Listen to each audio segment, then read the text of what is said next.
This short video is a review on how to critically evaluate ballot measures. The League of Women Voters was formed in 1920 when women were finally allowed to vote.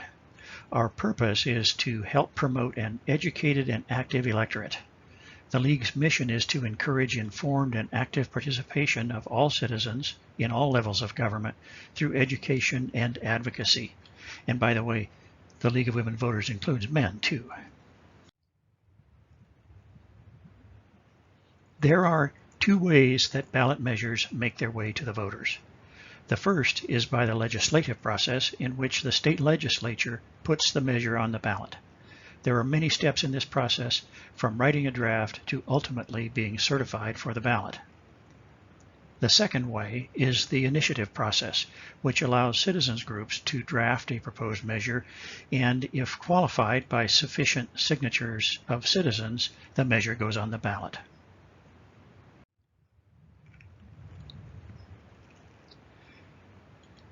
In the first method, the legislature can put the measures up for a vote, including proposed new laws, changes to existing laws, and amendments to the California Constitution, as well as the sale of bonds to raise revenues.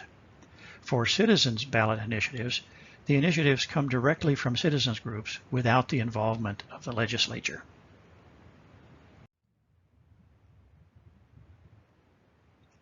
Because ballot initiatives represent citizens groups, they require input from registered voters in the form of signature collection. It's important to note that many initiatives are generated by groups with special interests in promoting a specific agenda.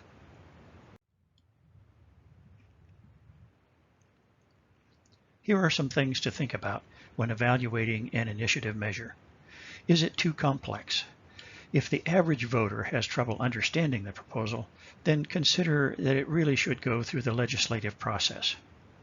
Does the measure create its own revenue source, or does it earmark, restrict, or obligate other government revenues?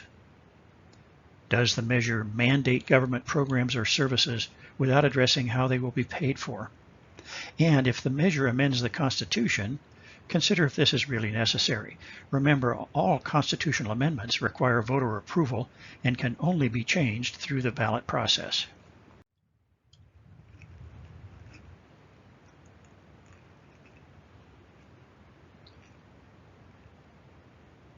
Follow the money. Who or what is funding the measure? To find out, go to Voter's Edge. Here, contributors, both pro and con, will be listed and updated. More on that in a moment. Be wary of distortion tactics and commercials that rely on images, but tell nothing of substance. Beware of half-truths. Also, initiatives can only be amended with another initiative.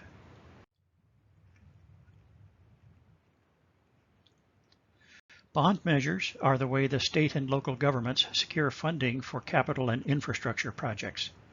Bonds are paid back either through revenue streams such as tolls and fees or through taxes.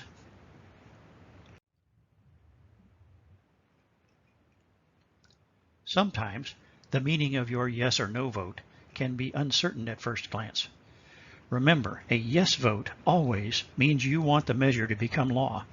A no vote always means you do not agree with the proposal and you want the law on the subject to remain as it is. Bear in mind also that you don't have to vote on every proposition. Choose the ones you want to learn about. And if you only vote on some of the measures, your vote will still be counted.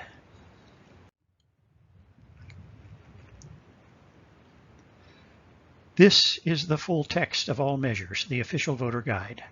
It also contains information about the donors. It's wordy, but it is the gold standard for non-biased information. And as a registered voter, you will receive this guide in the mail before the election.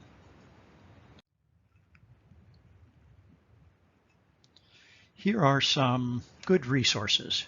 The Voter's Edge, mentioned previously, is an online resource that allows voters to look up their specific ballot. Candidates and ballot measures are listed with nonpartisan information, including who is donating to candidates and ballot measures. Get the facts before you vote is the website motto. Voter's Edge is available at votersedge.org/ca. Also, there is the Easy Voter Guide, published by the League of Women Voters and provides a brief summary of each measure. It's user-friendly and it's available in many languages. It can be downloaded from easyvoterguide.org. Thanks for watching, and remember, you do have a voice, but your voice will only be heard if you vote.